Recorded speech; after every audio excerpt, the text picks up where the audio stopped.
No, I feel really great. I love Madrid. It's an amazing tournament. Boris Becker, a man who's watched decades of elite tennis and broken down the sport's biggest names across multiple generations, was not shocked by a Grand Slam champion at the 2026 Mutua Madrid Open. I speak from the heart. It's my opinion. If you don't like it, you can time, okay? And it was embarrassing. He was shocked by a 20-year-old Filipina ranked number 44 in the world, whose opening round matches at the Caja Magica sold out faster than those of several top-seeded players. That's not a storyline mainstream tennis media prepared you for, and that's exactly why it matters. Alexandra Eala didn't arrive in Madrid as a champion. She arrived as something the European tennis establishment had never quite encountered before, a Southeast Asian athlete who'd spent 8 years inside the Rafa Nadal Academy in Mallorca, who carries the technical mark of Nadal's own coaching philosophy, and who, during a post-match interview on April 22, 2026, switched from English into fluent Spanish and caused the Arantxa Sanchez Stadium to erupt in a way that left Boris Becker's commentary colleagues scrambling for context. But here's what nobody's really telling you about that moment. And this is where the real story starts. Congratulations on this first match that you play here at Mutua Madrid Open. So we want to know, how was you feeling? No, I feel really great. I love Madrid. It's an amazing tournament. Sí, cada vez que vengo aquí siento muy cómoda, siento en casa. Llevo muchos años aquí en España, pues nada. Cada partido en este nivel es una lucha, es una batalla, pues estoy muy contento por eso. Okay, that's all my Spanish. I'm scared now. No, because I know that you have a great team that they are showing you a lot of words in Spanish, right? Yeah, I'm here almost 8 years, so my Spanish gets better. I'm traveling a lot, but yeah, estoy intentando no tener miedo de hablar en español, pues así. Gracias por todo su apoyo, gracias. To understand why that Madrid crowd reacted the way it did, you have to go back 12 years to the decision that changed everything. At age 12, Alexandra Eala left the Philippines and moved to Mallorca, Spain to train at the Rafa Nadal Academy. And this wasn't a casual enrollment. It was a full immersion into the Spanish school of tennis, a methodology built on tactical patience, physical endurance, and the mastery of heavy topspin on clay. It also came with a very specific pedigree attached to it. Joan Bosch, Eala's coach at the academy, carries a lineage that connects directly to former world number 1 Carlos Moya. The academy staff treated Eala as what they described internally as a special project, a player bearing, in their own words, the prestigious mark of the academy's founder, Rafael Nadal himself. 8 years inside that system didn't just reshape Eala's left-handed game, it reshaped her identity. By April 2026, she wasn't merely a Filipina playing in Spain. She was something rarer, a Southeast Asian athlete with the technical fluency of a Spanish clay court specialist and the linguistic fluency to prove it, right there in public, in front of thousands. And that's when April 22nd arrived. Clay court, but then right after the match, you showed off your Spanish My speaking Spanish skills. Can you speak Spanish? Have you been working on that? Oh, well, yeah, I've lived in Spain for a really long time already. And I did study Spanish in school there, so. The match itself told one part of the story. Anastasia Pavlyuchenkova, a former world number 11 and Roland Garros finalist ranked number 116 at the time, walked onto the Caja Magica court as a player whose clay experience made her genuinely dangerous regardless of her ranking. What followed wasn't close. Eala dismantled Pavlyuchenkova 6-3, 6-3. The tactics Joan Bosch and the Rafa Nadal Academy had drilled into her were visible in every exchange. The baseline patience, the topspin drawing errors, the clinical conversion of breakpoints in Madrid's high-altitude air, where the ball moves faster but rewards heavy spin. But the match itself wasn't what dominated the conversation. During the post-match interview, the host opened in English, Eala answered in English, and then she switched into Spanish, directly addressing the crowd inside the Arantxa Sanchez Stadium. Each time I come here, she said, I feel comfortable. I feel at home. The stadium erupted. For that crowd, that moment wasn't a linguistic performance, it was a recognition. 8 years in Mallorca, 8 years absorbing the culture, the language, the rhythm of Spanish tennis life in between months of international travel. The Arantxa Sanchez Stadium didn't cheer for a visiting player. It cheered for someone it had quietly, almost invisibly, adopted as its own. What came next, though, was something almost nobody expected. Eala later admitted that the viral attention her Spanish received made her feel shy and embarrassed. She explained that despite 8 years in Spain, the constant travel of professional tennis means her time in Mallorca is actually quite limited, and that every return sharpens the language a little more. That honesty landed.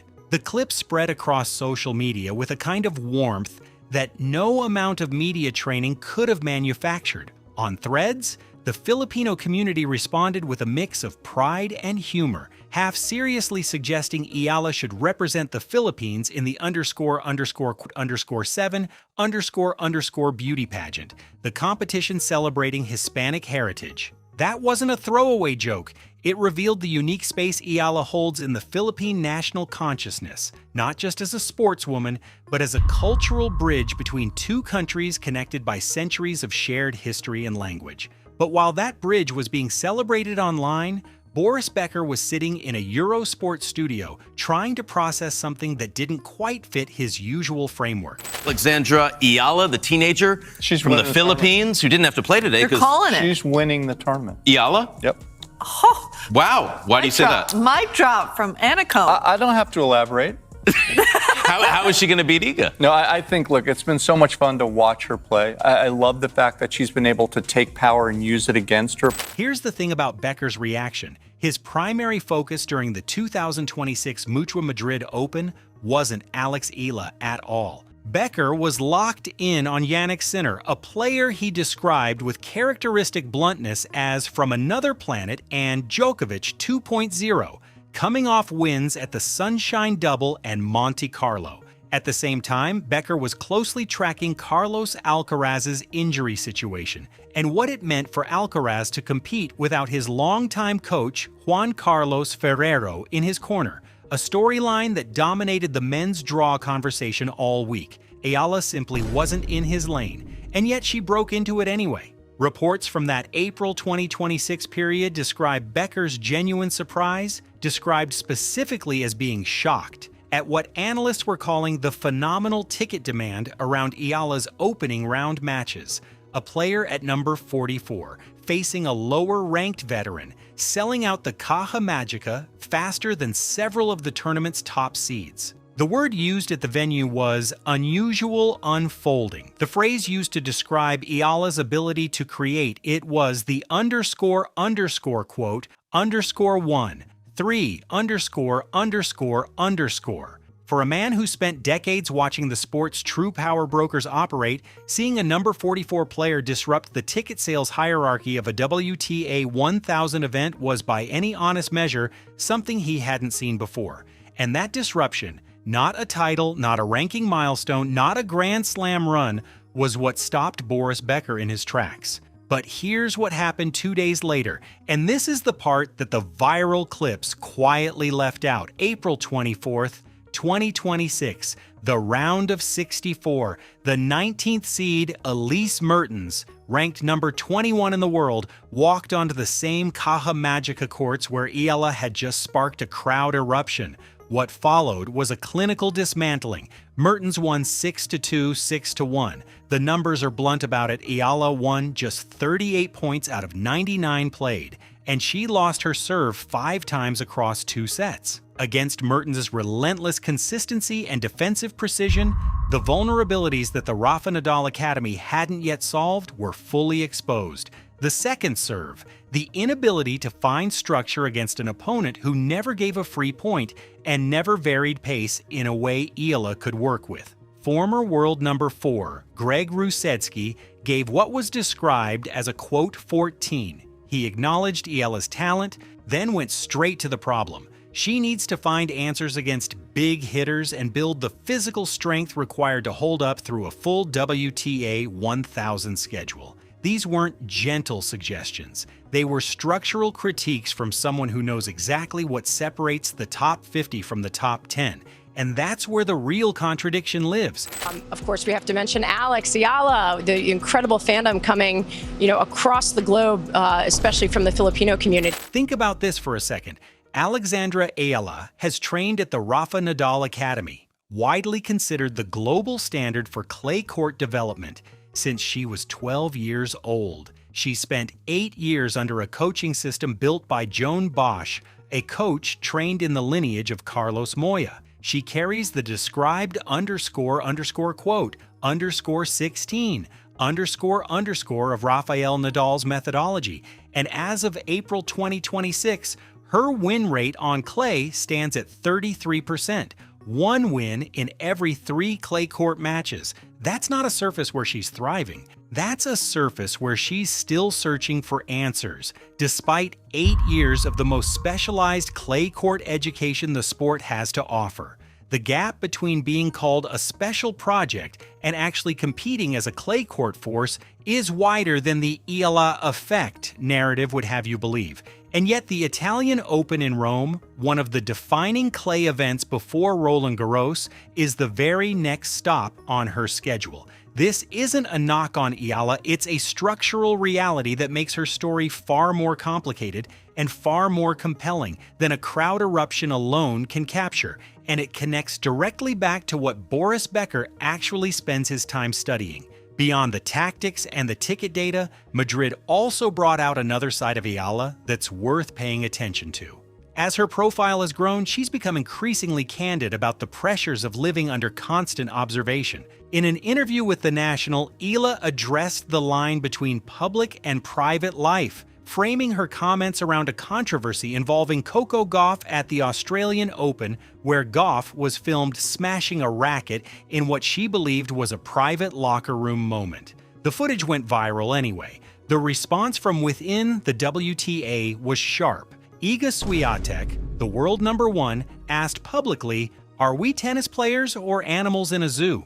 Eala's position was direct, quote 20. She acknowledged that as someone moving from regional recognition to genuine global visibility, the reality she now lives with is that __20__ the moment she steps into public. For a 20-year-old navigating that shift in real time, it's a remarkably clear-headed perspective. It's also worth addressing something that's been circulating online. Viral videos have claimed that a major media figure questioned Eala's potential, framing her performances as a public silencing of those doubts. There's no verified journalistic record of any such interaction. These stories are exactly what the source material describes as the hype cycle, where a rising player's real achievements get wrapped in fabricated obstacles to drive clicks. Eala's actual story doesn't need invented villains. The real challenges she faces are documented, specific, and more than enough. So I remember attending the first round of her match, which was a tough match at the US Open, and then I went back home, and then I was contemplating coming back, and I wanted to witness her win, because I think she has such an amazing head on her shoulders, and the game, and I think she has a voice and a platform that's gonna, transcend the sport, and as we know now, sport is... After leaving the Madrid Open, Eala had initially planned to compete in the WTA 125 Catalonia Open, running April 27th to May 3rd. She withdrew on the opening day. The call was tactical, a return to Mallorca back to the Rafa Nadal Academy for recovery and specific technical work, not rest, adjustments. The next target is Rome. The Italian Open at the Internazionale BNL d'Italia runs May 5th through 17th, 2026, one of the last major clay events before Roland Garros. One of the last real chances to build ranking points and momentum before the French Open asks whether the mark of the Rafa Nadal Academy can finally translate into Grand Slam results. Heading into April 2026, Eala's career prize money stood at approximately $1,882,099. Her Madrid campaign added €47,195 across singles and doubles. In doubles, her partner Zeynep Sonmez helped her reach the round of 16. taking down the established team of Chan Hao-ching and Fanny Stoller before falling to the elite pairing of Katerina Siniakova and Taylor Townsend. That run produced a career-high doubles ranking of number 87, a 12-notch jump in the live rankings. The numbers are moving, the crowds are showing up. The Becker shock is on record, but one question still hasn't been answered, not by the Arantxa Sanchez Stadium, not by the viral clip, and not by the Eala effect itself. If 8 years at the Rafa Nadal Academy, under Joan Bosch, in the lineage of Carlos Moya, carrying the mark of Rafael Nadal, still hasn't turned a 33% clay win rate into something closer to 60%. So what exactly does Alexandra Eala need before Roland Garros arrives? And is there enough clay court time left this season to actually find it?